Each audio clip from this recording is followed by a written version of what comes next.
Frères et sœurs, internautes, bonjour.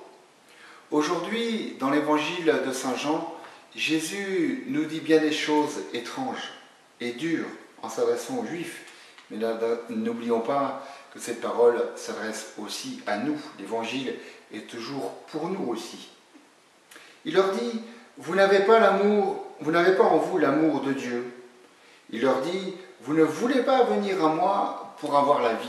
Quelle parole dure que nous adresse Jésus. Et il nous explique pourquoi.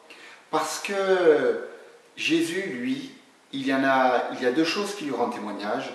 Ce sont d'abord les œuvres que le Père lui a données à accomplir, et ensuite, c'est le Père lui-même qui l'a envoyé et qui lui rend témoignage.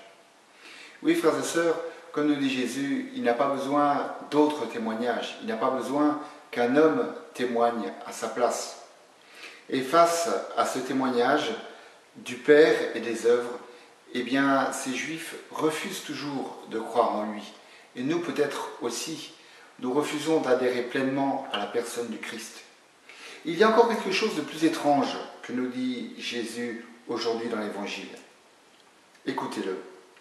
Vous scrutez les Écritures parce que vous pensez trouver en elles la vie éternelle. Or, ce sont elles qui me rendent témoignage. Vous voyez, on enseigne souvent qu'il faut lire la parole de Dieu, que c'est important de la fréquenter, et je ne vais pas vous enseigner le contraire, je n'arrête pas de le dire moi-même.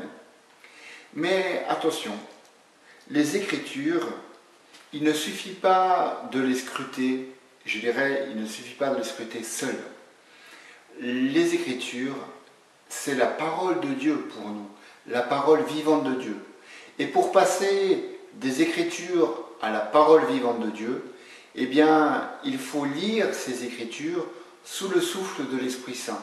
Et leur meilleur moyen de se mettre sous le souffle de l'Esprit Saint pour lire les Écritures, eh bien, c'est de lire ces Écritures en Église.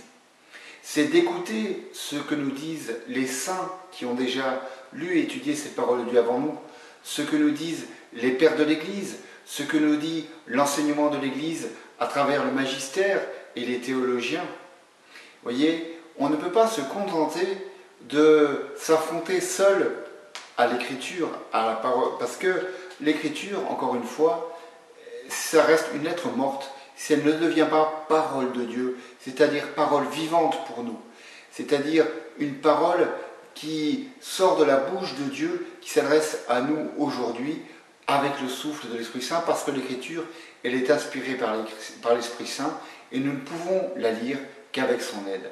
Alors, frères et sœurs, avant de lire la parole de Dieu, invoquons l'Esprit Saint, et en lisant la parole de Dieu, écoutons ce que nous dit l'Église, qui est la garante de la vérité contenue dans l'Évangile. Amen.